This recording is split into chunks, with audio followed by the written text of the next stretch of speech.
Last night's episode of Jimmy Kimmel Live took an unexpected turn when legendary actor Harrison Ford walked off the set after a heated exchange with the host over Hollywood politics and cancel culture. From the moment Ford stepped on stage, the atmosphere felt different. At 81, the Hollywood icon, famous for his no-nonsense demeanor and iconic roles as Han Solo in Indiana Jones, carried himself with his usual stoic presence, but his eyes hinted that this wouldn't be just another light-hearted appearance. Kimmel greeted him with his trademark grin, introducing him as the man, the myth, the legend, to thunderous applause. Ford, understated as ever, nodded politely before settling into his chair. The interview began smoothly with talk of Ford's latest project, anecdotes about working with directors and the familiar stories of his on-set injuries. But the tone shifted when Kimmel steered the conversation toward Hollywood's handling of controversial figures. "You've seen this industry change dramatically," Kimmel began. "What do you think about how the business deals with controversial figures these days?" Ford's jaw tightened as he asked what exactly Kimmel meant. The host clarified, pointing to what some call accountability and others call cancel culture. He pressed Ford on whether he worried about saying the wrong thing. Ford's reply was measured but firm. "People," he said, "should be free to express opinions without fear of their careers being destroyed by mob mentality." Kimmel seized on the comment, asking if that meant some facing backlash didn't deserve it, especially in cases involving serious allegations. Ford pushed back, distinguishing between real wrongdoing and punishing people for unpopular opinions or past mistakes. The audience, once laughing at Kimmel's jokes, grew quieter as tension filled the room. Kimmel continued, suggesting public figures have a responsibility to watch their words. Ford's eyes narrowed. "Careful according to whom? You, the Twitter mob? A corporate boardroom?" he asked, his voice edged with steel. He reminded Kimmel that he had been in the business long before the host was born and had seen good people destroyed by hysteria. Kimmel countered that hate speech wasn't hysteria, and argued that harmful ideologies should carry consequences. The exchange escalated. Ford leaned forward, his intensity now locked on Kimmel. "And who decides what constitutes hate speech? You executives, algorithms in Silicon Valley, or maybe talk show hosts who think they're arbiters of moral authority?" The jab hit hard and Kimmel's practiced smile faltered. Trying to regain control, Kimmel insisted most reasonable people could recognize hate speech, framing the issue as one of basic human decency. Ford repeated the phrase with disdain, calling it a convenient term, broad enough to mean whatever anyone wanted. By then, the studio was silent. The usual playful banter between host and guest had transformed into something raw, tense, and deeply personal. Kimmel attempted to close the gap by affirming that racism, sexism, and bigotry were wrong, and that public figures promoting them should face consequences. But the damage was done. The conversation had veered far from entertainment into a live, unscripted clash over principle, leaving the audience stunned and Ford visibly agitated. Moments later, he stood, removed his microphone, and walked off the set, leaving Kimmel and his viewers in shock. The heated exchange on Jimmy Kimmel Live escalated into one of the most tense and unforgettable moments in late-night television. Harrison Ford interrupted sharply, his voice slicing through Kimmel's words like a blade. "Defining the terms of the debate to suit your narrative," he snapped, his tone laced with disdain. Kimmel's face flushed as his composure began to falter. "I'm not defining anything, Harrison. I'm just pointing out that there are consequences for harmful behavior. That's how society works." Ford let out a dry, humorless laugh. "Society? Or is it just how your little corner of Hollywood works? Because last I checked, society includes more than people living in Malibu mansions, spoon-fed their worldview by industry groupthink." The jab landed hard, and Kimmel's practiced smile vanished. Irritation bled through his mask of professionalism as he shot back. "That's rich coming from someone who's made millions playing characters who kill bad guys without consequence. Maybe you're just upset because the real world is more nuanced than your movies." Ford's eyes flashed dangerously. "Don't lecture me about nuance, Jimmy. And don't pretend this show is anything more than performance art designed to make your audience feel superior to people they've never met." Kimmel's voice rose, his carefully curated persona slipping away. "Performance art? I'm trying to have honest conversations about real issues. Maybe that makes you uncomfortable because you've spent your life hiding behind fictional characters." The studio was electric now, cameras zooming in instinctively as the atmosphere turned volatile. Audience members shifted uneasily, some daring to pull out their phones before security swooped in.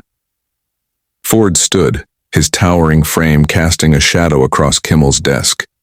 His voice carried the weight of decades. Hiding behind characters? At least when I play a role, I'm honest about it. I don't pretend to be something I'm not. Kimmel leaned forward, tension sharpening his words. What's that supposed to mean? Ford didn't hesitate. It means you sit behind that desk every night pretending to be some kind of moral authority, when really you're just another entertainer desperate for applause. You take complex issues and reduce them to punchlines and applause breaks. You create divisions where there could be understanding. The remark cracked Kimmel's composure completely. His voice broke as he snapped, I'm not the one defending people who spread hate. I'm not the one making excuses for bigotry. Ford's fists clenched. There you go again. Anyone who disagrees with you is a bigot.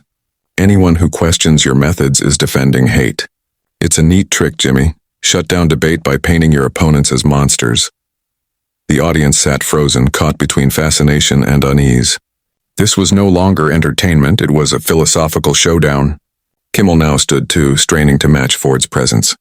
Maybe some opponents deserve to be painted as monsters, he shot back. When someone dehumanizes others, they forfeit the right to polite disagreement. Ford stepped closer, his voice like steel. And who made you judge and jury? Since when do talk show hosts decide what's acceptable thought? When did comedians get to blacklist people? We're not blacklisting anyone, Kimmel insisted, but his voice betrayed a lack of conviction. We're just choosing not to platform hate. Ford laughed bitterly. Not platforming hate. That's the euphemism you use. But what it really means is silencing anyone who doesn't fit your orthodoxy, anyone who thinks for themselves. By now the two men stood like duelists in an old western, the studio lights casting harsh shadows over their standoff. Kimmel's face flushed crimson as he lost all pretense of restraint. Maybe the problem isn't cancel culture. Maybe the problem is that people like you can't handle living in a world where your words have consequences. Ford's eyes narrowed. Consequences. There's that word again. Funny how they only ever apply in one direction, to anyone who dares step outside your approved thinking. Kimmel's voice rose almost to a shriek. I'm talking about basic human rights. Basic decency. Ford cut him off with a growl that rumbled through the silent studio. Don't you dare lecture me about human rights. I've lived through history you've only skimmed in Twitter threads. I've seen real oppression, real injustice, real consequences for speaking truth to power. What you're doing isn't fighting for human rights. It's performative activism designed to make you feel important. The words hit Kimmel like a blow. His face turned purple with rage, veins throbbing at his temples. Performative activism? I use my platform to call out hatred and discrimination. Jimmy Kimmel's words hung heavy in the air, his voice cracking as he declared, I give voice to the voiceless. That's more than hiding behind movie roles and staying silent when it matters. For the first time, Harrison Ford's composure shattered. His booming voice thundered across the studio, making audience members flinch. Staying silent? Staying silent? He roared. I've been fighting battles before you even knew what a television camera was. And I fought them in the real world, not in some sanitized studio built for applause. The studio fell deathly silent, save for the low hum of cameras and the anxious murmurs of producers debating whether to cut to commercial.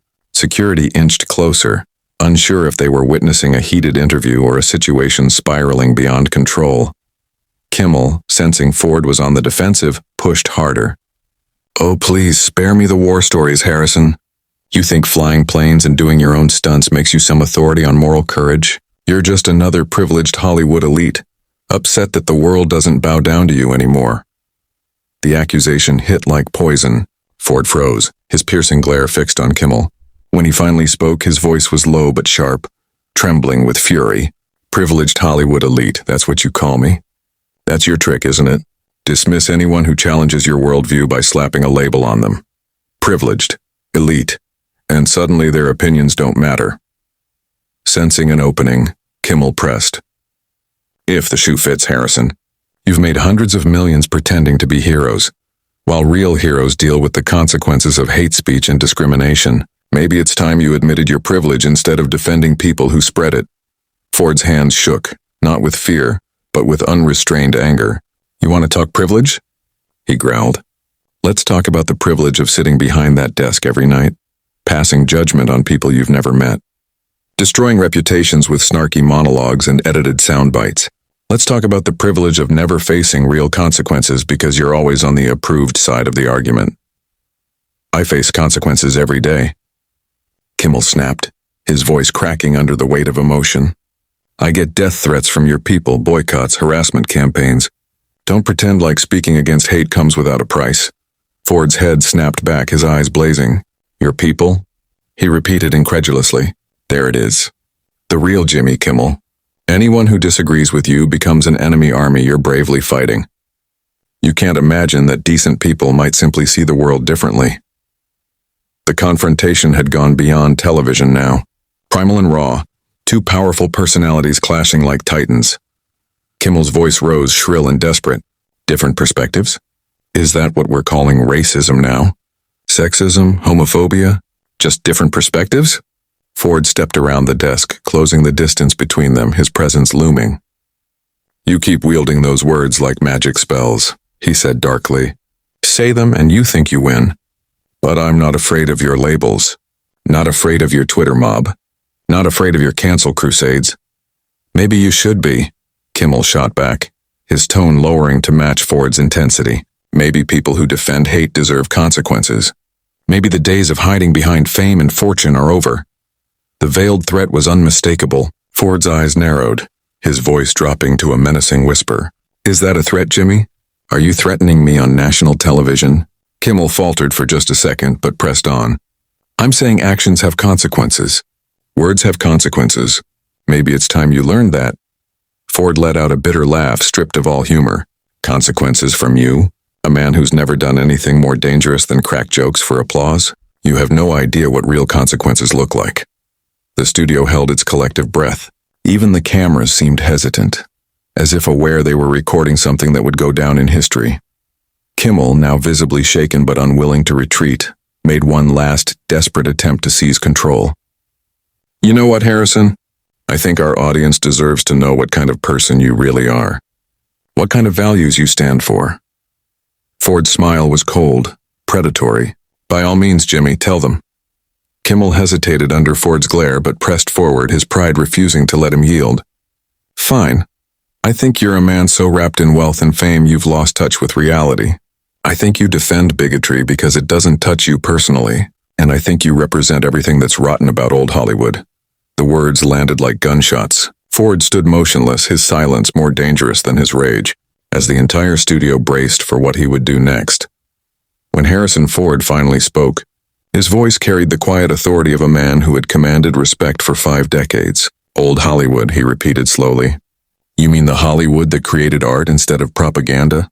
The Hollywood that told stories instead of delivering sermons? The Hollywood that respected its audience instead of lecturing them? Kimmel's mouth opened to respond, but Ford pressed on. He reminded the host that old Hollywood had given people like him the very platform he now used to tear it down. That it built the industry, making him rich and famous. And that it understood something Kimmel had forgotten, that entertaining people was a privilege, not a license to indoctrinate. The audience was riveted, watching a masterclass in controlled fury. Ford's voice never rose, but every word carried the weight of absolute conviction. Stepping closer to Kimmel's desk, he declared, I've spent my career trying to be worthy of the audience's trust. I've risked my life to bring them authentic entertainment. I believe in treating people with dignity, even when they disagree with me. Kimmel tried to cut in, but Ford silenced him with precision. He laid bare his values. He did not need to destroy others to feel important, did not believe disagreement equaled evil, and understood that true strength came from lifting people up rather than tearing them down.